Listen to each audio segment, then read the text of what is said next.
Hello everyone, welcome back. I was watching the movie Red Dawn this past week.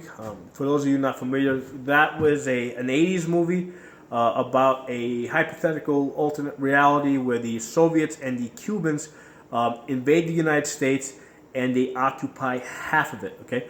And in that movie, you have a bunch of teenagers that form a militia and they fight the Soviets. So both during and after the movie, I found myself thinking, what would be effective militia tactics for that type of situation where you have basically untrained people fighting a well-trained army. Okay, so the key to that is that any tactics have to be simple. Okay, and they essentially hit and run tactics. So what I came up with here is the Red Dawn 2-minute L ambush. Okay, so I've situated this ambush on a road. So this is a road over here. This is, these are 5 vehicles over here occupied by Soviets and Cubans. Okay, and this is my main attack over here. Right, I have the L ambush over here, and then this is my fallback position over here. Okay, so this over here is the same people from here when they move back to here. Okay, so the idea over here is that with this L ambush is that you have these guys shooting that way and these people shooting that way, and you have that crossfire. The biggest threat for any militia that has minimal training is friendly fire. Okay, there's a better chance that your own men will shoot each other than they will shoot the enemy. And the other thing with untrained militiamen is that they're really they may be really good at shooting, but when bullets start coming back in, they tend to panic. They tend to stop thinking. So that has to be baked into the cake. Okay, we have to have a plan that is going to be able to be effective with those circumstances. So with this L ambush here, okay, I have an 8-man team. All right, and then I have this guy up here with the C as the commander. And then this person over here with the S, that's my designated marksman. So basically that's my sniper. We're going to call him a sniper just because it's easier. Okay. So what these guys are going to do is they're going to put a roadblock over here. Okay. And the roadblock will be right after the curve. The reason why it's over here is because we don't want the lead vehicle to see the roadblock until he comes around the corner, because that's going to force him to stop right here. If we put the roadblock up here somewhere, what's going to happen is they may stop further back. So we're not going to be able to control where they stop. We want it right here so that we know that our vehicles are going to be stopping right in this area. What type of roadblock we use depends on what type of vehicles we're expecting.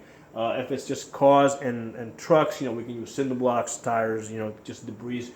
If we're expecting armored vehicles, then yeah, obviously it has to be something more substantial, trees, concrete barriers, that kind of stuff. So there's our roadblock. We're going to situate our line about 50 yards back from the road, okay? Or rather 50 yards back from where the enemy is. There's probably about 25 yards between the enemy and the shoulder of the road. So we're probably about 25 yards back from the shoulder of the road. So we've got 25 yards of trees and leaves and woods between us, and then we got another 25 yards of road. Okay, so exactly how far back we're going to be is going to depend on the time of year. If it's in the summertime where you have lots of grass, lots of leaves on the trees, you're going to be at 50 yards. If it's the winter time when the trees have dropped their leaves, you may need to be back a little bit further.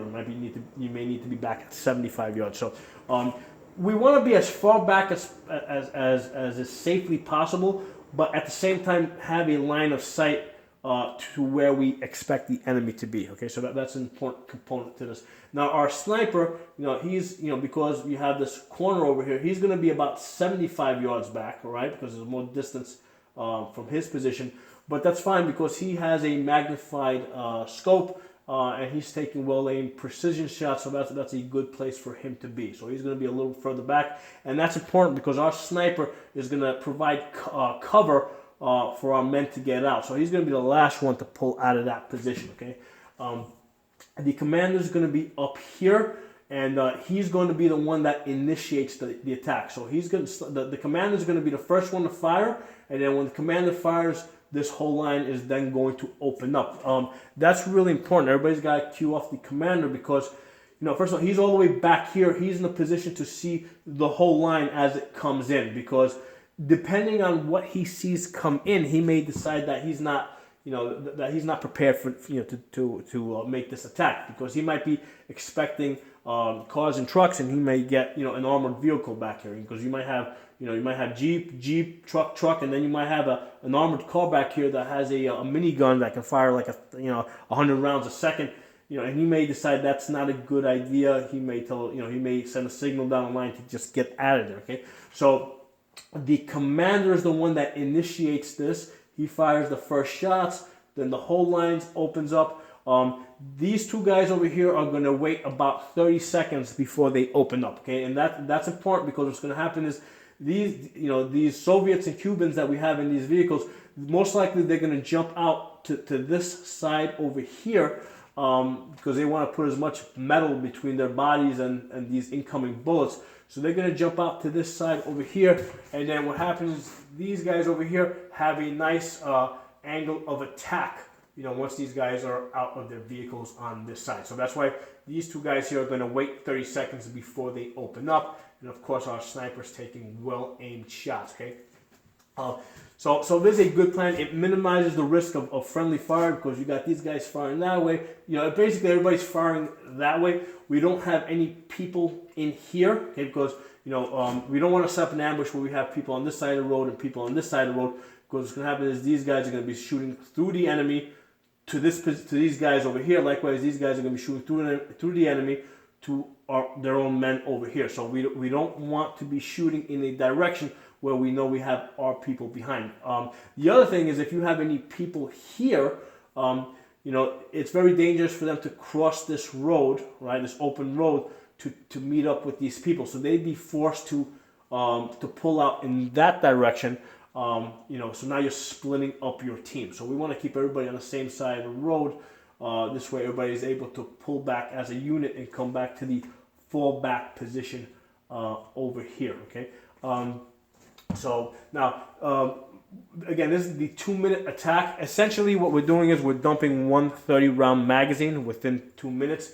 We don't want to do any more shooting, because what's going to happen is once you start shooting at these people, within 2 minutes they're gonna find a nice, they're gonna find a position that's somewhat protected. So you get diminishing returns really quickly, okay, if you go more than 2 minutes. Likewise, these guys are going to start shooting back, okay, and because these people here are untrained, there's a good chance that you may start seeing some panic over here if bullets start coming a little too close to our people over here. So 2 minutes, and then you pull back to the fallback position. So this is going to be somewhere between 200 to 300 yards back. And how far back depends on how much leaves we have on the trees, how much grass. We want to be, like in the summertime, we might be 200 yards back. In the winter, we might be 300 yards back. We need to be able to see to the edge of the road here. We want to see if these people here, the bad guys, the Soviets, are pursuing us. If they start pursuing, this line over here is going to open up immediately, okay? So ideally we want to stop them before they even come in. We want to discourage them, okay? We really don't want to continue this fight in here, because at this point we're just looking to get out of there, okay? Most likely they're not going to want to pursue over here because they don't know what's in here. By falling back here and immediately opening fire, these guys are going to start wondering what else is back here. Maybe there's reserves back here and stuff like that. So by putting this line over here and firing at anybody that starts entering the wooded area, our Soviets might start thinking that we got a lot more people in the woods than we actually have, and they'll go back and take some cover behind their trucks. These two people here, they're going to remain silent. Okay, these two guys, they don't open fire unless these people over here really decide they want to come in. They're not going to open fire until our Soviets get within, get to this position here, because we want that crossfire. We want to be able. So now we got outgoing fire from here and outgoing fire from here. If these people start opening up immediately, chances are that the Soviets would form a line back here, and we're not going to get that crossfire. So these two guys are basically the backup. They're not going to open up. They're going to let these guys do all the shooting, and then if our Soviets decide to come in, then they'll open up. And the sniper was providing the cover fire. He's the last man out basically.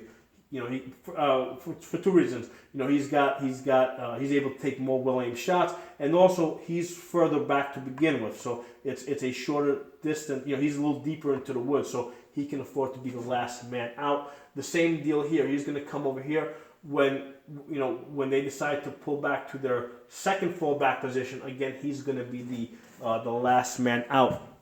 What you want to do is you want to have a couple of fallback positions already set up and pre-planned, from the day before. So the first fallback position is 200 to 300 yards back. The next fallback position would be, let's say, 1,000 yards back. The one after that might be 5,000 yards back, and then after that, let's say, it might be 10,000 yards back. And then from there, they would go to their safe houses or their camp or whatever, wherever they're going to go after they're going to go. Okay. So again, this is the Red Dawn 2-minute L ambush. It takes into account that these people are relatively untrained.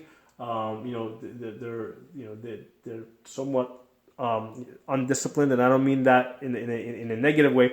Undisciplined in the sense that if they start taking a lot of fire, there's a good chance that they might panic. So we don't want to put them in that situation. Let's talk about security for a second. Basically, anybody that loses touch with the unit when they come back to camp has to be strip searched. Okay, if you got any women in your group, you're gonna have to have another woman internally search them. The reason is because if any of your men are captured, once the Soviets find out who they are, most likely they're going to bring in their family members as hostages. So now let's say this guy here is captured. They're going to take his family in, and they're going to threaten to kill and torture his family unless this man cooperates. So, he's going to come back to camp, and as long as he doesn't have any transmitters, any radios, any bugging devices on him, he's not going to be able to notify the Soviets of what the next attack is. Presumably that once everybody gets back to camp, they're going to be quickly moving to another location. So it's important that this person, if he's compromised, not be able to communicate with the Soviets. Now, this is the 80s. There's really no reason why this person would have any advanced communication devices. So if he does have any, it most likely came from the Soviets. Okay. So the other thing to be aware of is that over time you're going to have new people that come into your unit. So let's say this guy here and this guy are new guys. Okay, what you're going to do is you're going to assign them to a buddy. Okay, so you have two new guys. Everybody's a veteran. You tell this guy to follow this guy follows that guy, and then most likely you're not going to want to give them too much information. First of all, because you may not trust them. Second, because they may not be able to digest and process all that information. So the veteran is going to tell them where to take position. And then after they empty the magazine, right after that 2-minute ambush, this guy is going to tell this guy where to come back and is going to put him in the correct position. So that's how you would bring new people into this into this militia unit. Okay, so I hope you guys enjoyed this. Again, this is this is based on an 80s movie that I think is fun, entertaining. So if you guys have any thoughts, feedback, please put in the comment section. Share it. The more people we have, the merrier. If you guys are not members, hit that subscribe button, hit that bell button. I'll talk to you guys next time.